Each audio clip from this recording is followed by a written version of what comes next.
Okay, basahin natin ulit ang aklat ng Genesis chapter 6, verse 13 to 22. Sinabi ng Diyos kay Noe, napagpasihan ko ng lipulin ng lahat ng tao sa daigdig. Umabot na sa sukdulan ng kanilang kasamaan. Gugunawin ko sila kasama ng daigdig. Kaya gumawa ka ng isang malaking barko na yari sa kahoy na sipres. Lagyan mo ito ng mga silid at pahiran mo ng alkidra ng loob at ang labas nito. Ang barkong gagawin mo ay 135 metro ang haba, 22 metro ang luwang at 13.5 metro ang taas. Bubungan mo ito at lagyan ng kalahating metro ang pagitan mula sa bubong hanggang sa tagiliran. Gawin mong 3 palapag ang barko at lagyan mo ng pintuan sa tagiliran. Palulubugin ko sa tubig ang buong daigdig at malilipol ang lahat na may buhay sa lahat ng lupa. Ngunit ako'y gagawa ng kasunduan natin. Isama mo ang iyong asawa at mga anak na lalaki, pati mga asawa nila, at pumasok kayo sa barko. Magsakay ka ng isang lalaki at isang babae ng bawat uri ng hayop at ibon upang magpatuloy ang lahi nila. Magsakay ka rin ng tig-isang pares ng bawat uri ng ibon at hayop at mga gumagapang sa lupa upang magpatuloy rin ang lahi ng mga ito. Maglaan ka ng lahat ng uri ng pagkain para sa inyo at sa kanila. At ginawa nga ni Noe ang lahat ng iniutos sa kanya ng Diyos. Amen. Okay? Batay sa aklat ng Genesis chapter 6, verse 13 to 22, ang title ng preaching ngayon ay Si Jesus ang Batong Tanggulan. Si Noe ay isang taong matuwid. Dito, sinasabi dito sa Biblia na si Noe ay isang taong matuwid at mabuti. Si Noe, nung kapanahunan niya, namuhay si Noe nang naayon sa kalooban ng ating Diyos. Maliban kay Noe, sinasabi ng Biblia na ang lahat ng tao sa paningin ng Diyos ay masama. At laganap ang karahasan sa lahat ng dako. Kaya nga, ang sabi ng ating Panginoon kay Noe, nangusap ang Diyos kay Noe. Ang sabi niya, napagpasihan ko ng lipulin ang lahat ng tao sa daigdig. Kaya gumawa ka ng isang malaking barko na yari sa kahoy ng sipres. Ngunit ako'y gagawa, ang sabi ng ating Panginoon, ako'y gagawa ng kasunduan natin. Isama mo ang iyong asawa, ang mga anak at ang lalaki, pati mga asawa nila, at pumasok kayo sa barko.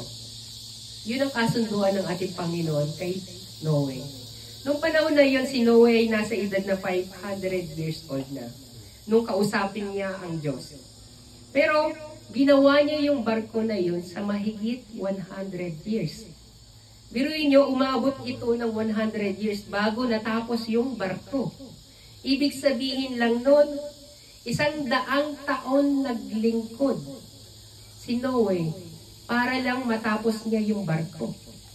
Ang ibig ko sabihin, sa bawat araw na lumilipas, si Noe ay meron siyang koneksyon sa ating Diyos. Pinapakinggan niya everyday sa bawat paggising niya yung instruction na ibinibigay sa kanya ng Panginoon. Kung paano niya itatayo ang barko. Kaya nga ipinauna na niya na ganito ang gagawin mo. Ito ay yung size niya at ito. Gaano kalaki, gaano kalawak. Ibinigay sa kanya ng Panginoon yung instruction everyday. Sa bawat araw, masasabi natin na si Noah ay naging tapat na lingkod ng Diyos. Kaya nga sinabi ng ating Panginoon, pumasok kayong mag-anak sa barko. Sa lahat ng tao, ikaw lang ang nakita ko namumuhay na matuwid. Biruin yun, ang daming tao sa daigdig na to, pero si Noah lang ang nakitaan ng matuwid. Hindi ang kanyang asawa, hindi ang kanyang mga anak, kundi si Noah lang ang nakita niyang matuwid na namumuhay. Bilang pamumuhay niya ng matuwid, nagkaroon sila ng kasunduan ng ating Panginoon. Pumasok kayo sa barko kasama ng iyong asawa at mga anak, maging ang kanilang mga asawa. Sabi ng ating Panginoon, lilipulin ko yung lahat ng may buhay sa mundong ito dahil namuhay sila sa kasamaan. Isipin mo, sinasabi ng mga tao kay Noe, nababaliw ka na ba? Wala nga ang ulan, paano magkakaroon ng baha? Tingnan mo nga, ang ganda ng panahon. Hindi nga umuulan. Paano magkakaroon ng baha? Pero si Noe, hindi siya sumuko. Yung pag-asa niya na sinasabi ng ating Panginoon na gugunawin niya yung mundo, naniwala siya. Nagkaroon siya ng pananampalataya. Sinikap niya na tapusin yung barko na yun. Habang ginagawa niya yun, Isipin nyo, hindi umuulan. Saan kaya siya kumuha ng mga kahoy? Pero, God provided. Habang naglilingkod ka, pinoprovide ng Panginoon yung pangangailangan mo para magampanan mo yung tungkulin na pinapagawa sa iyo ng Panginoon. Sa buhay natin bilang mga mananampalataya, kapag tayo'y nasa ministry, magtiwala lang tayo. Huwag tayo mabalisa. God provided. Ipoprovide ng Panginoon lahat ng kailangan mo. Hindi ikaw ang magpoprovide, kundi ang Panginoon mismo. Para lang magawa mo yung tungkulin na ipinapagawa sa iyo ng ating Panginoon. Isipin ninyo, ilang taon na kaya kayo mananampalataya? Ilang years na kayo naglilingkod sa Panginoon? Kung ikukumpara natin ang buhay natin kay Noah, 100 years bago niya natapos yun. Ang tagal naglingkod si Noah. Sa bawat araw, Lord, anong next kong gagawin? Lumakad siya ng ibang, sa loob ng 100 taon, lumakad siya na nakikinig sa instruction ng Diyos. Tayo, sa bawat araw na paglipas, sa bawat pagising natin, hinihintay ba natin yung instruction ng ating Diyos? Ang ating Panginoon, nagkaroon siya ng kasunduan din sa atin, katulad ng kasunduan na ginawa sa panahon ni Noah. Sinasabi niya na darating ang panahon. Darating ang panahon, sinabi niya, matutulad ang muli kong pagparito sa panahon ni Noah. Kaya nga ang Panginoon, tinupad ng Panginoon ang pangako niya kay Noah. Naligtas sila. Naligtas yung 8 tao na yun sa pamamagitan ng barko. Ngunit yung barko na yun ay ang kaligtasan na binigay sa kanila ng ating Panginoon. Kaya isipin natin mabuti. Hanggang sa dumating yung baha na iyon, nung matapos na ang baha, nagkaroon ng panibagong kasunduan ng Panginoon. Sa paanong paraan naman ng kasunduan? Ang sabi ng Panginoon sa kanya, sabi niya, magkakaroon kayo ng maraming anak. Punuin ninyo ng inyong supling ang buong daigdig. Tinupad nga ng Panginoon yung pangako na iyon. Hanggang lumipas ang panahon na ang mga Israel, hanggang sa panahon ni Moises, dumami ang mga tao. Pero dumating yung point na ang mga Israelita ay nabilanggo sila. Sila ay naalitin ng mga taga-Ehipto. Nung sila'y ilabas ng ating Panginoon, sinabi ng ating Panginoon sa kanila, mula sa inyo, si Yahweh, na inyong Diyos ay pipili para sa inyo, ng isang propetang tulad ko. Dapat kayong makinig sa Kanya. Mula sa lipi ni David, isinilang ang ating tagapagligtas, ang ating Panginoong Jesucristo. Ito'y bagong kasunduan na ibinigay sa atin ng ating Diyos. Dahil ang tao, pagkatapos ng baha, ang tao ay nagpatuloy pa rin sa kasalanan. Hindi natigil ang kasalanan. Ito'y nag-umpisa sa mga anak ni Noe, doon kay Ham. At ang anak ni Ham ay si Kanaan. Alam natin na ang lahi ni Kanaan, yan ay nagmula sa mga Sodom at Gomora, hanggang sa mga Amoryo, hanggang sa mga Kanaan. Silang lahat ay nilipol ng ating Panginoon. Kaya nga ang pangako ng ating Panginoon, sinabi niya magsisilang siya ng isang batang lalaki. At ipapangalan sa kanya kay Jesus.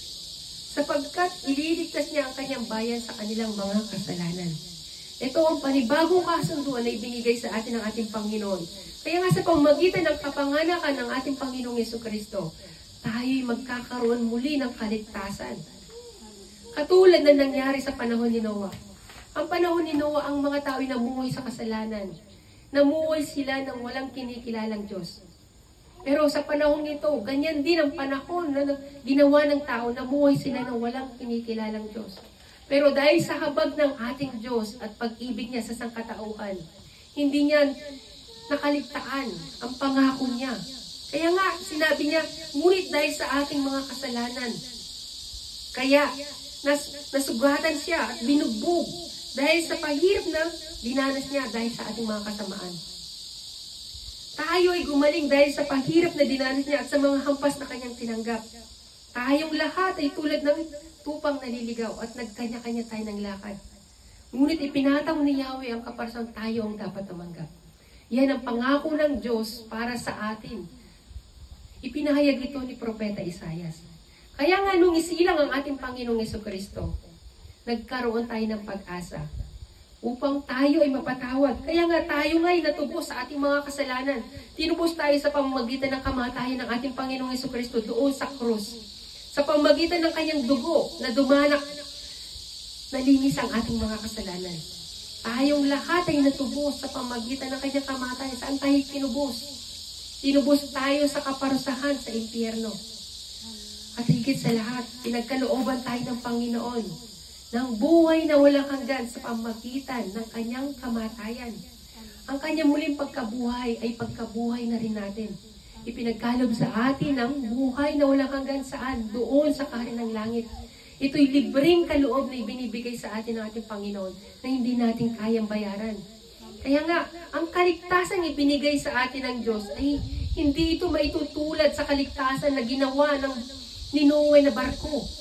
Ito'y sa pamamagitan ng anak mismo ng Diyos.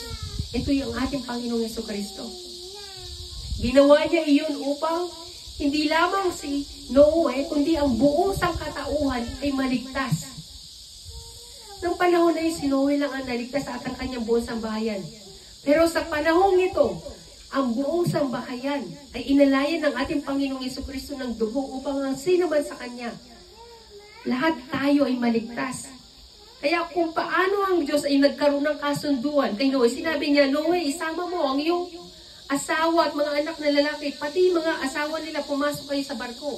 Gayon din naman ang pangako ng ating Panginoon. Sinabi niya, sapagkat gayon na lamang ang pag-ibig ng Diyos sa sangkatauhan. Kaya't ibinigay niya ang kanyang kaisa-isang anak upang ang sino man sumampalataya sa kanya ay hindi mapahamak, kundi magkaroon ng buhay na walang hanggan.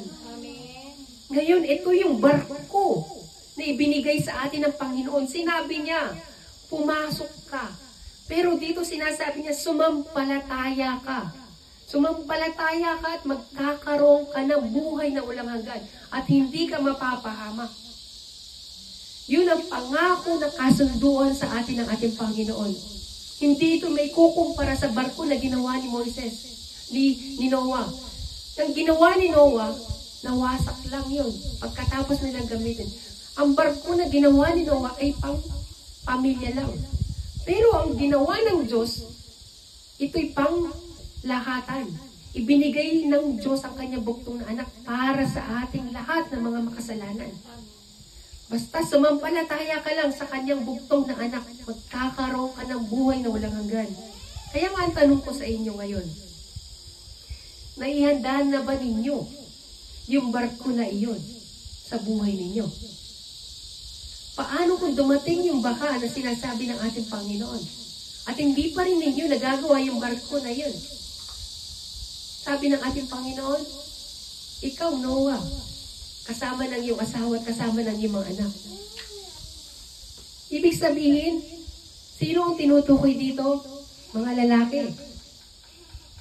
Mga lalaki ang kinakausap ng ating Panginoon. Alam niyo kung bakit ang mga lalaki?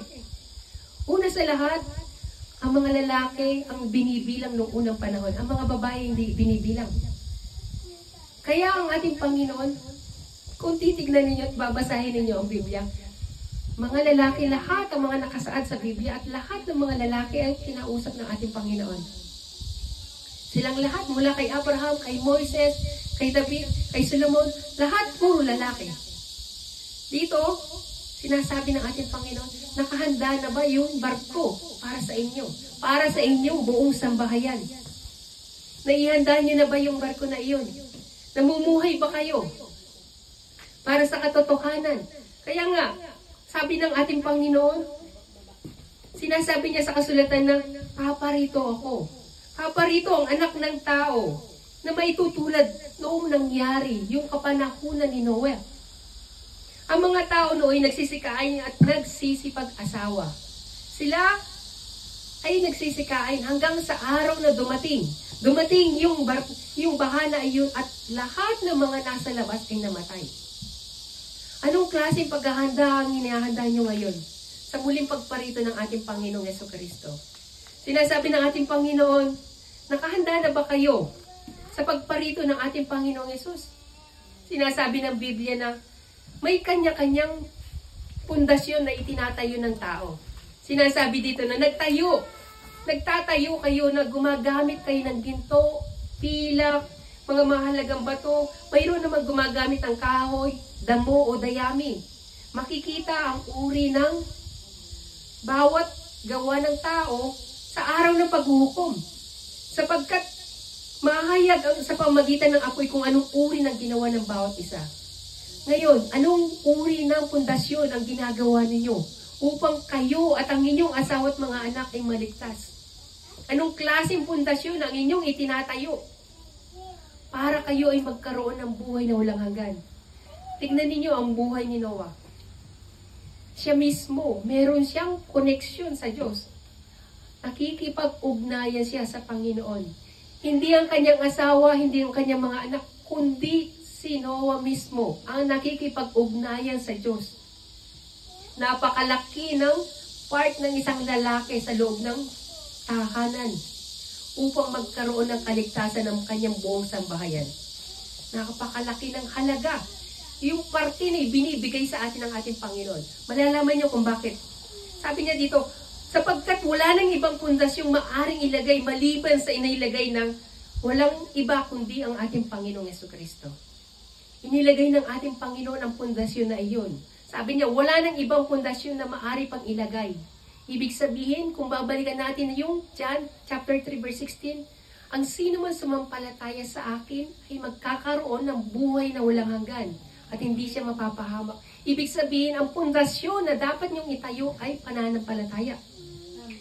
Katulad ng pundasyon, ginawa ni Noah, gumawa siya ng isang pundasyon na barko upang ang kanyang sambayan ay maligtas. Tayo, isa lang ang pundasyon na dapat nating itayo. Ang pananampalataya natin sa ating Panginoong Jesucristo. Kaya nga ang tanong ko sa inyo, mga lalaki, naihanda niyo na ba yung pundasyon na iyon para ang inyong sambayan ay maligtas? Kayo ang kinakausap ng ating Panginoon. Nang mamatay ang ating Panginoong Jesucristo, ang isinuot sa atin yung kanyang mismong buhay. Kaya nga sinasabi niya, hindi ba ninyo alam na kayo ang templo ng Diyos at nananahan sa inyo ang Espiritu? Kapag winasak ninyo ang kanyang templo, paparusahan niya kayo. Parurusahan kayo ng ating Diyos. Ang ating katawan mismo ay templo ng Diyos. Ibig sabihin, dito mismo mag-uumpisa yung pundasyon sa sarili natin. Ang pundasyon na ay nandito na. Itinayo na ng ating Panginoong Jesucristo yung pundasyon na yun. Ito yung ating sarili. So, kung sinasabi ng ating Panginoon, kung sisirain ninyo yung templo na iyan, paparusahan ko kayo. Kayo'y mapupunta sa impyerno. Sa paanong paraan natin, nilalabag yung templo na iyon. Everyday ba nagpe-pray kayo? Sabi niya, kayo ay templo. Kung wawasakin niyo ang templo, parurusahan ko kayo. Everyday, sa bawat paggising niyo, nagdarasal ba kayo? Katulad ni Noah, paggising niya, Lord, anong next kong gagawin? Lord, ano? Next step. Sa bawat paggising niyo, nagpe-pray ba kayo? Sa pag-alis ninyo sa trabaho, nagpe-pray ba kayo? Sa pagdating niyo sa trabaho, nagpe-pray ba kayo? Sa oras ng pagkain, nagpe-pray ba kayo? Bago kayo umalis ng trabaho, nagpasalamat ba kayo sa Panginoon? Lord, salamat, napagtagumpayan namin to.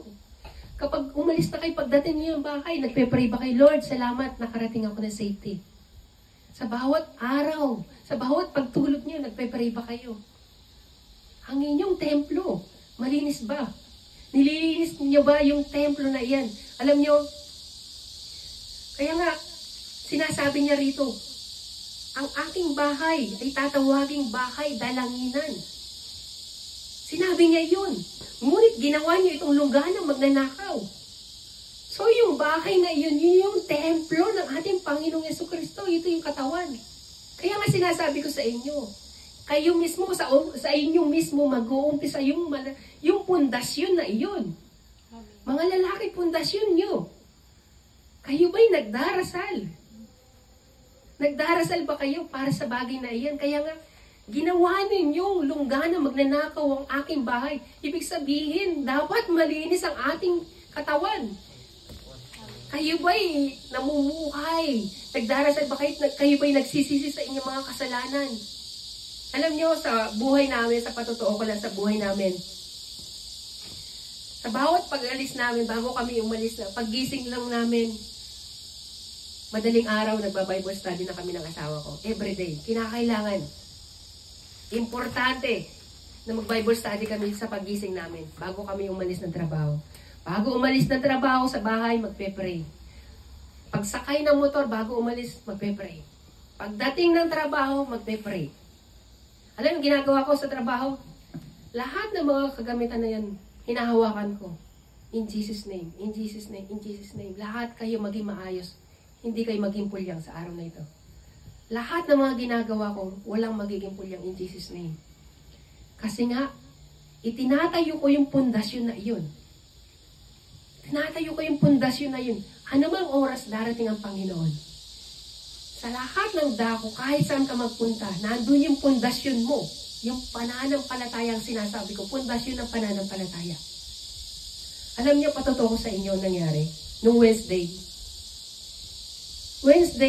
nakalimutan kong patayin yung oven namin doon sa company. Lahat ng apoy, bukas lahat yun. So, umuwi kami na bukas lahat ng mga oven. Nakalimutan ko sa kakamadali ko.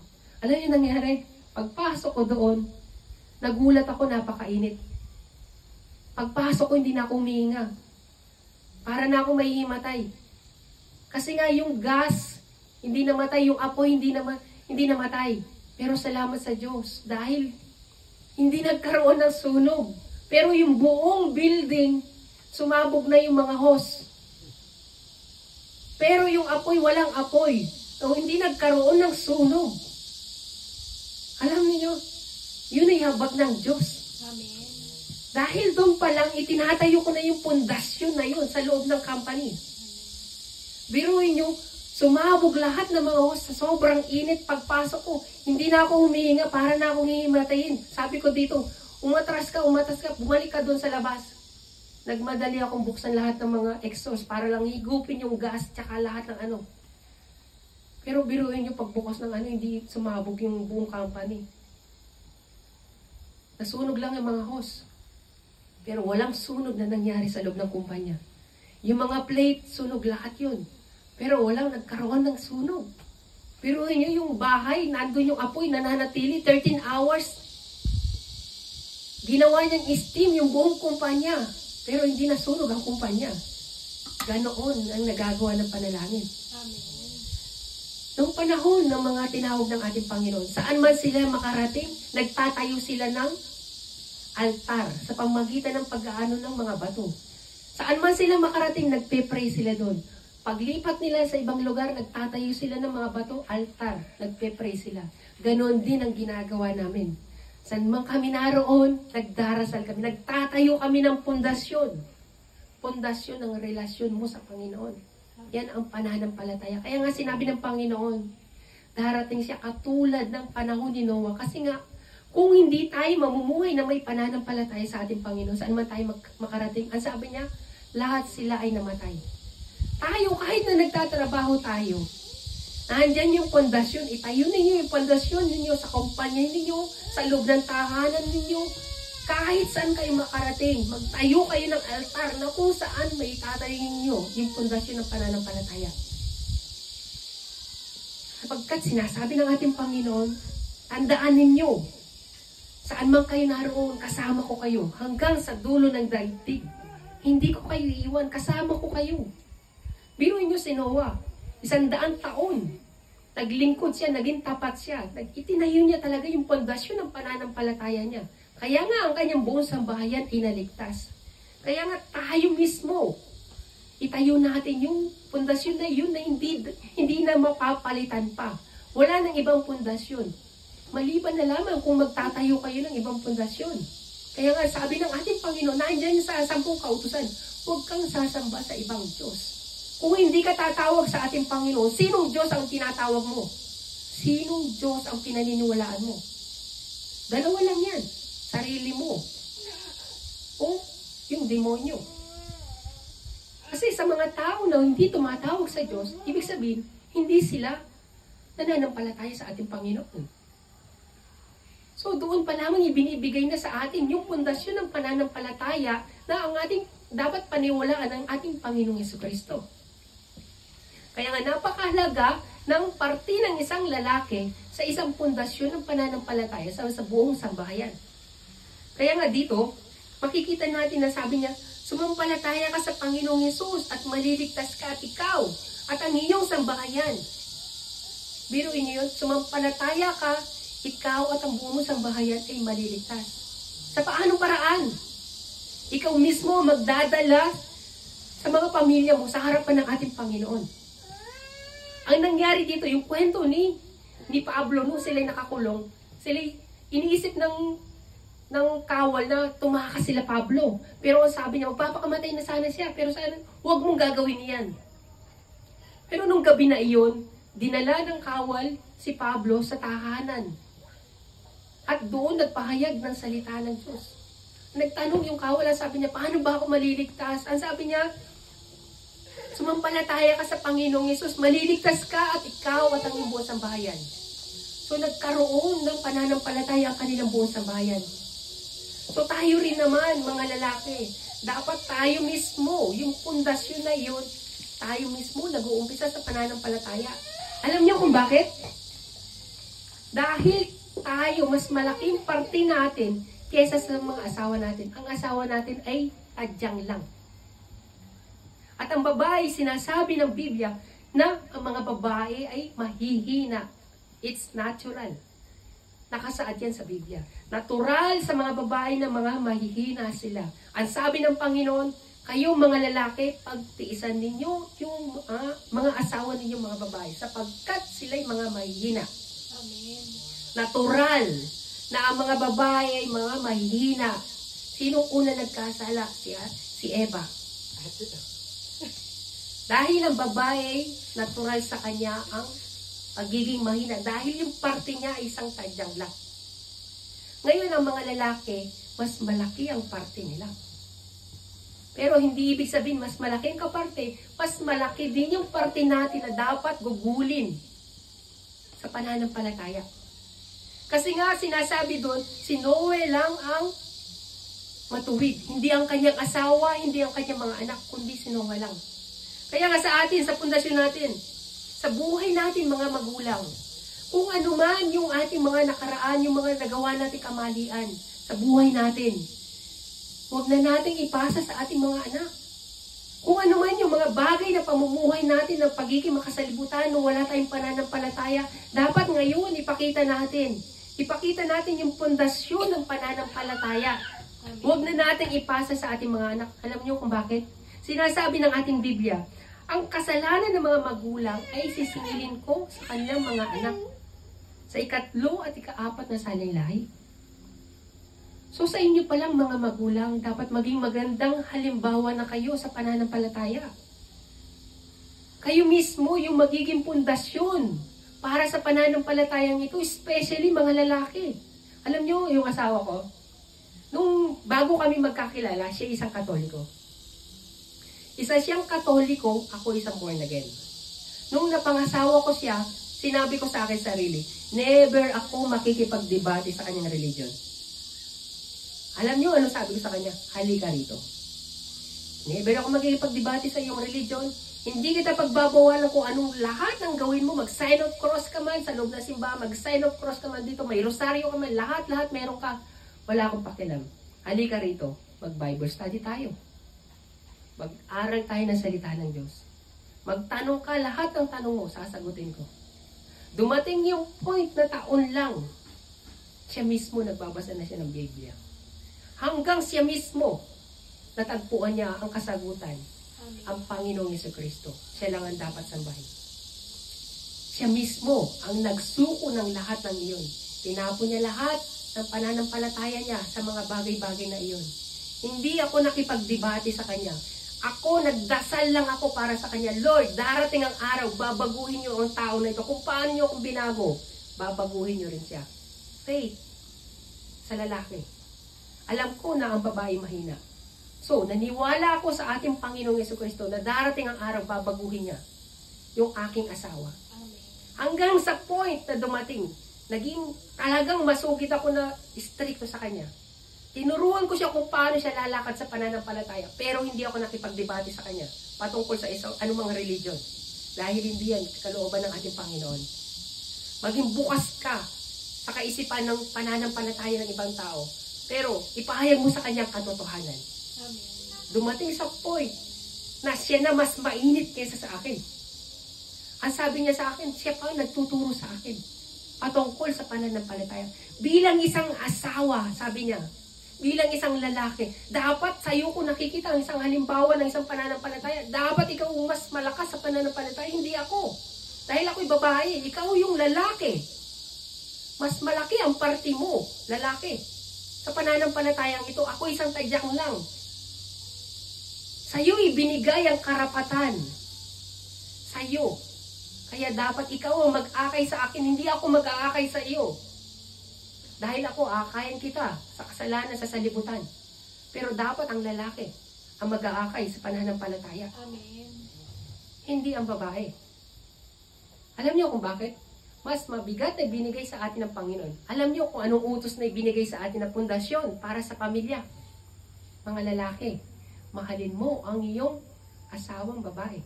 Bakit hindi sinabi sa babae ang mahalin mo? Babae ang iyong asawang lalaki. Bakit sa lalaki mismo sinabi yun? Kasi nga mas malaki yung parte ng lalaki na dapat ibigay. Kaya nga kay Noah, si Noah at hindi ang kanyang asawa at hindi kanyang mga anak, sa kanya lang. So bilang isang lalaki, mahalin mo ang iyong asawa at ang iyong mga anak. Amen.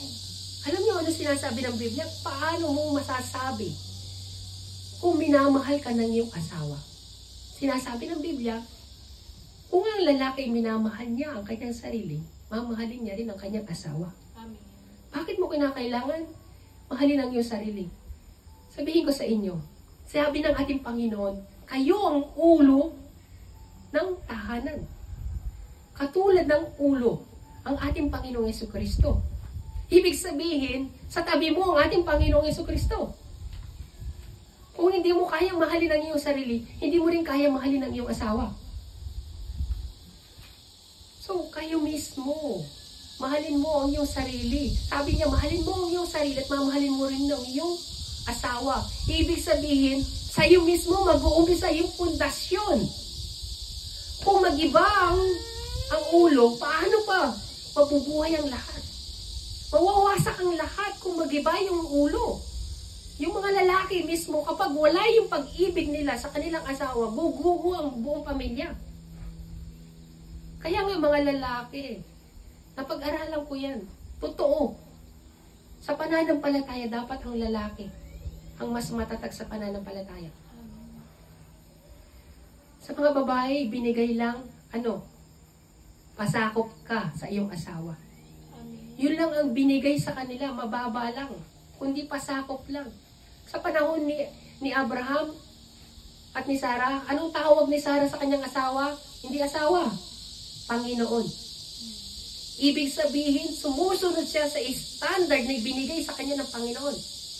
Magpasakop ka sa iyong asawa. Wala sa loob ng tahanan, wala yung under. Walang ganoon.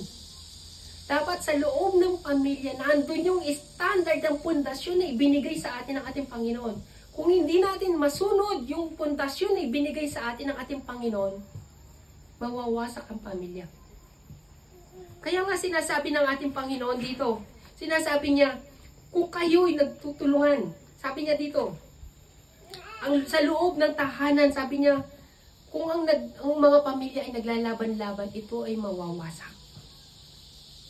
Mawawasak ang pamilya kung kayo ay nag-aaway-away. Kaya nga, ang trabaho ng isang lalaki, i-provide yung pag-ibig na yun sa kanyang asawa mismo. At yung pag-ibig na yun, ipoprovide naman ng kanyang ina sa kanyang mga anak. Pero kung sa ulo pa lamang wala na yung pag-ibig na yun, paano ipoprovide ng asawa ang babae yung pag-ibig na yun sa kanyang mga anak? Hindi yung pag-ibig na sinasabi ko sa inyo, kundi yung kaligtasan mismo. Kaligtasan mismo yung sinasabi ko sa inyo, yung pananampalataya, pundasyon ng pananampalataya sa loob ng tahanan. Kaya nga sinasabi ko sa inyo mga magulang, yung mga kasalanan na ginawa natin, mga kamalian natin, huwag na natin ipasa ito sa ating mga anak. Huwag na natin ipakita sa mga anak natin yung mga pamumuhay natin. Ngayon nakikita ninyo kung paano namumuhay ang inyong mga anak kasi nga ganyan din ang pamumuhay ninyo. Ganyan ba yung pundasyon na sinasabi ninyong pananampalataya? Paano kung dumating ang ating Panginoong Jesucristo? Sinabi niya, pumasok ka at ang iyong asawa at ang iyong mga anak maliligtas. Pero kung ang sambahayan ay nag-aaway-away, paano magkakaroon ng kaligtasan ng buong sambahayan? Paano mo masasabi na ang iyong anak, ang iyong asawa ay magkakaroon ng kaligtasan? Kung ikaw mismo na bilang ulo ng tahanan na sinasabi na katulad ng ulo ng ating Panginoong Jesucristo, napakahalaga ng ano niyo, parte niyo. Kasi mas malaking parte ninyo sa loob ng tahanan. Hindi ang babae. Mahina ang babae. Kundi ang lalaki mismo. Ang kalakasan. Ang babae, ang kalakasan niya, ang kanyang asawang lalaki. Totoo yan. Dahil ang stress ng babae, ibinibigay yan sa lalaki. Hindi dahil nagagalit sila, kundi wala silang mapagbigyan ng stress, kundi ang lalaki mismo yung saasalo ng stress nila. Dahil yan ay isang pagmamahal. Kaya nga mga babae, isang utos na ibinigay sa atin ng ating Panginoon. Alam niyo anong mahalagang utos na ibinigay sa atin ng ating Panginoon para sa mga babae? Ang sabi niya dito, alam natin yung bagay na sinabi na mga lalaki, mahalin mo ang iyong asawa. Pero ang sabi ng ating Panginoon, mga babae, pasakop kayo at igalang ninyo ang inyong asawang lalaki. Igalang ninyo ang inyong asawang lalaki. Kung babalikan natin ang aklat ng John chapter 3 verse 16, sapagkat gayon na lamang pag-ibig ng Diyos sa sangkatauhan, ibinigay niya kanyang kaisang bugtong na anak upang sino man sumampalataya sa kanya ay hindi mapahamak kundi magkaroon ng buhay na walang hanggan. Yun ay matatawag na pag-ibig na bukal sa puso. Ano ba yung tawag dun sa pag-ibig na yun? Yun yung pag-ibig na unconditional love. Amen. Para sa mga babae, yung sinasabi ng Panginoon na igalang mo ang iyong asawa. Kahit na mag-away kayo, makakapagluto ba ang babae para sa kanyang asawang lalaki? Ipagluluto mo pa ba ang iyong asawa kung galit ka? Hindi. Pero dahil sa unconditional love na sinasabi ng ating Panginoon, gagawin mo iyon. Kasi nga, ibinagalang mo ang iyong asawa. Yun ay batas ng ating Panginoon. Mga babae, dapat pagsilbihan ninyo ang inyong asawa. Yun ay ang conditional love na maituturing. Pero, ang conditional love na yan, mararanasan lamang kung sa lalaki ay pinoprovide niya yung pag-ibig na yun sa kanyang asawa din. Kaya nga tayo mismo, yung pundasyon natin, itayo natin bilang mananampalataya. Ito'y katulad lamang ng barko na itinayo ni Noah. Matuto tayo sa pamumuhay na ginawa ni Noah. Sa bawat paggising niya, meron siyang iniisip na trabaho. Anong trabaho yun? Magdasal. Magdasal ka na magdasal sa harapan ng ating Panginoon. Matuto ka magpasalamat sa mga bagay na meron ka. Kaya nga sinasabi ng ating Panginoon, ngunit kung umaasa tayo sa hindi natin nakikita, hinihintay natin iyon ng buong tiyaga. So naghihintay tayo sa pangako ng ating Panginoong Jesucristo na siya muling babalik, paparito siya para makamtan natin ang buhay na walang hanggan. Katulad ni Noah, naghihintay siya sa araw ng pagdating ng baha. Tayo rin naman, naghihintay tayo sa muling pagparito ng ating Panginoong Jesucristo. Sinabi niya, hinihintay natin iyon ng buong tiyaga. Hindi natin nakikita, pero sinasabi ng ating Panginoon, mapalad ang tao na naniniwala sa Kanya na kahit hindi siya nakikita. Mapalad ka na ikaw ay sumasampalataya sa ating Panginoong Jesucristo na kahit hindi mo pa siya nakikita. Pero nasa puso mo ang ating Panginoong Jesus. Katabi mo siya, kasama mo siya, sapagkat ikaw mismo ang templo ng ating Panginoong Jesucristo. Sa iyo mag-uumpisa ang lahat. Sa puso mo mismo, dapat linisin mo. Sa puso natin nagmumula ang kasamaan, ang karumihan. Dito sa puso natin, alisin natin yung karumihan na yan upang ang templo ng ating Panginoong Jesucristo ay manatiling malinis. At ang banal na Espiritu Santo ay sumasa atin. Pinangako ng ating Panginoon na isusubo niya ang banal na Espiritu Santo upang tulungan tayo, mapaalalahanan tayo patungkol sa kanyang mga salita. Ngunit paano kung wala sa atin ang Espiritu Santo? Ang sabi ng ating Panginoon, kung ang tao na yun ay wala sa kanya ang Espiritu ng Panginoon, hindi sa Diyos yun. Hindi kanya yun. So, naisin ninyo na kayo ay mapuspos ng Espiritu Santo. Dahil sa pamagitan ng Espiritu Santo, kayo ay magkakaroon ng buhay na walang hanggan. Ang Panginoong Jesucristo ay nabuhay sa pamagitan ng Espiritu Santo. Kayo mismo ay mabubuhay din sa pamagitan ng Espiritu Santo nasa inyong mga puso. Ang Holy Spirit mismo ang magtuturo sa inyo kung paano kayo mabubuhay ng ganap sa pananampalataya at kung paano kayo magbubunga sa inyong pananampalataya. Kaya nga, sa pamagitan ng pagsisisi sa ating mga kasalanan, ang Espiritu Santo ay isa sa atin. Tayo mismo, tanggapin natin sa ating mga puso. Tayo nagkasala sa harapan ng ating Panginoon. Dapat natin pagsisihan ang ating mga kasalanan. Kung tayo mismo ay naging mahina sa pananampalataya, dapat maging matatag tayo sa pundasyon na ibinigay sa atin ng ating Panginoon. Dahil wala nang ibang pundasyon. Tayo'y mapupunta sa impyerno. Tayo hatulan batay sa pundasyon na itinayo natin. Ngayon pa lamang sinasabi ng ating Panginoon, may 2 taong nagtayo. Isang taong nagtayo ng pundasyon sa bato. Dumating ang baha, pero hindi. Natinag yung pundasyon na yun. Dahil itinayo niya yun sa pundasyon na bato. Pero may nagtayo ng pundasyon na doon sa buhanginan. Dumating ang baha, yun ay nawasak. So sa loob ng tahanan, ang pundasyon ninyo ang ating Panginoong Jesucristo. Sa loob ng company, ang pundasyon nyo ang ating Panginoong Jesucristo. Sa inyong mismo, ang pundasyon nyo ay ang ating Panginoong Jesucristo. Sa paanong paraan? Manampalataya ka sa ating Panginoong Jesucristo. Yun lang ang magbibigay sa inyo ng kaligtasan. Walang ibang daan kundi ang ating Panginoong Jesucristo. Walang daan upang tayo makapunta sa langit kundi ang ating Panginoong Jesucristo. So, sino ang pundasyon ninyo? Nakahanda ba kayo sa pagtatayo ng pundasyon? Ngayon ba, anong pundasyon na meron na kayo ngayon na itayo ninyo?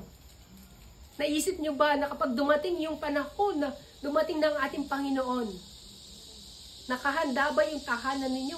O wala kayong pundasyon kung dumating ang baha na iyon?